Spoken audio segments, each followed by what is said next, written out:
చంద్రబాబు నాయుడు ఇష్టం వచ్చినట్టు అబద్ధాలు ఆడుతూ ఉన్నాడు. రైతులకు రుణమాఫీ అంటూ ఉన్నాడు, మహిళలకు రుణమాఫీ అంటూ ఉన్నాడు, ఇంటింటికి ఉద్యోగం అంటున్నాడు, ఉద్యోగం ఇకపోతే 2000 అంటున్నాడు, ప్రతి ఒక్కరికి 3 సెంట్ల స్థలం అంటూ ఉన్నాడు. ఈయన చంద్రబాబు నాయుడు అంటూ ఉన్నాడన్నా, మనం కూడా అనకపోతే ఎట్టా, మనం కూడా రైతులకు రుణమాఫీ చేయకపోతే చేస్తామని చెప్పకపోతే ఎట్టా, ఫస్ట్ చెప్పేసేయండి నా, మళ్ళీ సంగతి మళ్ళీ చూస్తాము అని నాతో కూడా చెప్పినారు. కానీ చెయ్యలేనిది, జరగనిది చెప్పడానికి మీ జగన్ ఇష్టపడలా, అబద్ధం చెప్పలా. అబద్ధం చెప్పనందుకు ఆ ఎన్నికల్లో మనం ఓడిపోయినాం. ఆ ఎన్నికల్లో మనం ఓడిపోయి ప్రతిపక్షంలో కూర్చున్నాం. దాని తర్వాత చంద్రబాబు నాయుడు పరిపాలన చేశాడు.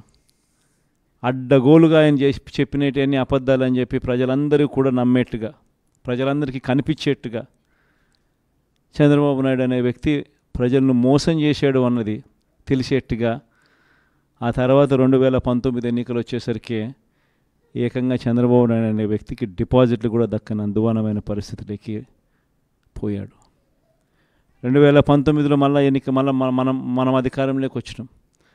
మన మేనిఫెస్టోలో చెప్పింది ఏది కూడా పలాని మాట చెప్పినామనంటే ఒక్క మాట కూడా తప్పకుండా మొట్టమొదటిసారిగా రాజకీయాలలో విలువలు అంటే ఏమిటి, విశ్వసనీయత అంటే ఏమిటి అనే పదానికి మనం అర్థం తీసుకొస్తూ అడుగులు వేసాం మొట్టమొదటిసారిగా.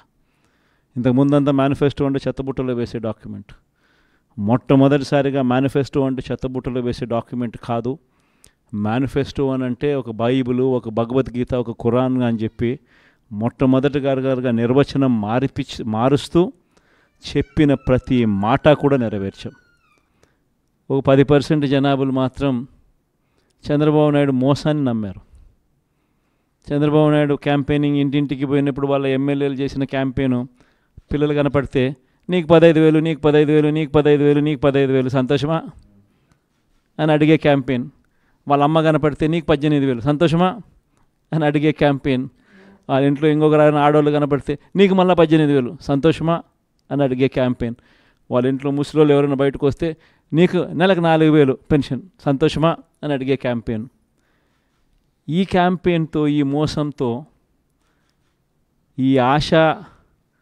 ఈ ఆశతో ఓ 10% జనాదులు మన దగ్గర నుంచి దూరం అయ్యారు.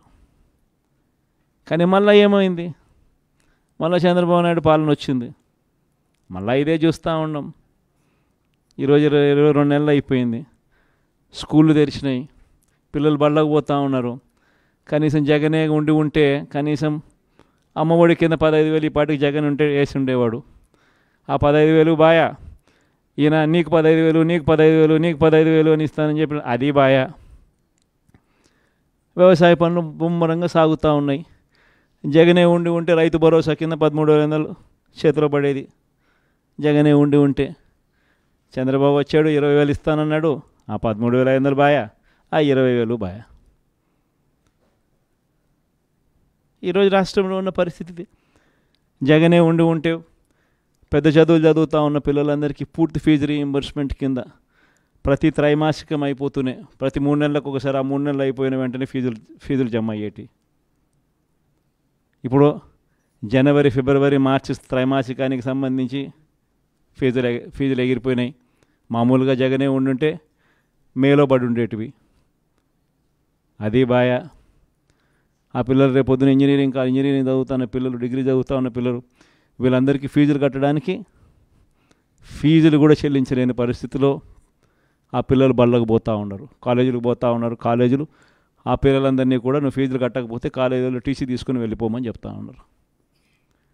వసతి దీవెన ఎగిరిపాయి. ఏప్రిల్లో జగనే ఉండుంటే వసతి దీవెన కింద ప్రతి తల్లికి సహాయం అందేది ఆ పిల్లాడు చదువుల కోసం. అది ఎగిరిపాయి. పొదుపు సంఘాలకు, చెల్లెమ్మలకు అందరికీ ఏప్రిల్లో 0 వడ్డీ డబ్బులు పడేటివి. అది ఎగిరిపోయి. నేను చెప్పేది ఒకటే చెప్తా ఉన్నాను. ఏదైనా కూడా మోసం, అబద్ధాలు, అధర్మంతో చేసే ఏ పాలనైనా కూడా ఎక్కువ రోజులు ఉండదు. మనం చేసింది ఏదైనా కూడా ఈరోజు తలెత్తుకొని పోగలుగుతాం,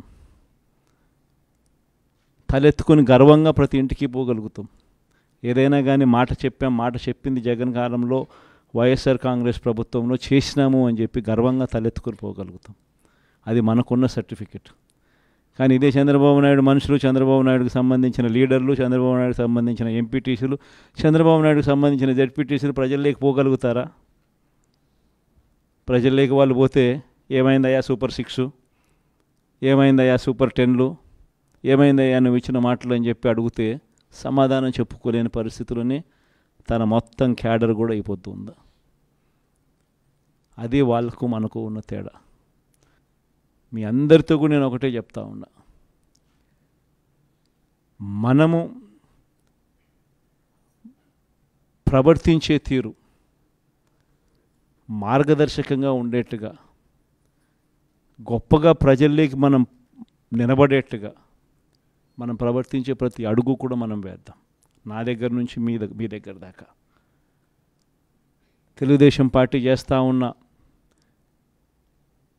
ఈ కొనుగోలు కార్యక్రమాలు కానీ, ఈ ప్రలోభాలు పెట్టే కార్యక్రమాలు కానీ, వీటి ఎవ్వడికి కూడా దయచేసి లొంగకండి. నేను ఒకటి చెప్తా ఉన్నా, జగన్ పలావ్ పెట్టినాడు, చంద్రబాబు బిర్యానీ పెడతానన్నాడు. చంద్రబాబు నమ్మి ఓటేసినారు. బిర్యానీ బాయా, పలావ్ బాయా, లాస్ట్కు పస్తు పండుకోవాల్సిన పరిస్థితి. చంద్రబాబును నమ్ముకుంటే ఎక్కడైనా ప్రజలైనా అంతే, నాయకులైనా అంతే. ఇంతకుముందు మన పార్టీ నుంచి 23 మంది ఎమ్మెల్యేలను తీసుకున్నారు, 3 ఎంపీలను తీసుకున్నారు. ఆ 23 మంది ఎమ్మెల్యేలలో ఎంతమంది టికెట్లు ఇచ్చినాడు? నాకు తెలిసి 3కి. ఆ 23 మంది ఎమ్మెల్యేలను తీసుకునేటప్పుడు ఒక్కొక్కరికి ఎంత ఇస్తామన్నాడు? ఒక్కొక్కరికి 20 కోట్లు. ఇచ్చింది ఎంత? అడ్వాన్సు. దాని తర్వాత వాళ్ళు ఆ పక్క పోయిన వాళ్ళు అందరూ అన్న మీ దగ్గరికి వచ్చేస్తామన్నా మేమంతా అని చెప్పి మళ్ళీ నాకు ఫోన్ చేసినారు. ప్రజల్లో ఒకసారి జారిపోయిన తర్వాత మళ్ళీ వెనక్కి వచ్చినారంటే ప్రజల్లో ఆ రెస్పెక్ట్ పోతుంది, ఆ విలువలు పోతాయి, ప్రజలిచ్చే గౌరవం పోతుంది. కాబట్టి వాళ్ళని మనం కూడా తీసుకోలేకపోయినాం. వాళ్ళ రాజకీయ జీవితాలు ఏమైపోయినాయి? అందరూ సున్నాలు అయిపోయి ఇంట్లో కూర్చొని ఉన్నారు. ప్రతి ఒక్కరూ కూడా ఈ విషయాలన్నీ గుర్తుపెట్టుకోండి. రాజకీయాలలో ఎప్పుడూ షార్ట్ కట్ ఉంటుంది, లాంగ్ కట్, దూరం దారి ఉంటుంది, షార్ట్ కట్ ఉంటుంది. షార్ట్ కట్ ఎప్పుడు తీసుకోవద్దండి. రాజకీయాలలో ఏ రోజైనా కూడా నిలబడాలి అని అంటే, ప్రజల మన్ననలు ఉండాలి అని అంటే, ప్రజల్లో గౌరవం ఉండాలి అని అంటే, కష్టమైనా కూడా మనం తీసుకునే దారి విలువలతో కూడిన దారి, విశ్వసనీయతతో కూడిన దారి తీసుకోవాలి. ఇదే నేను పాటిస్తాను.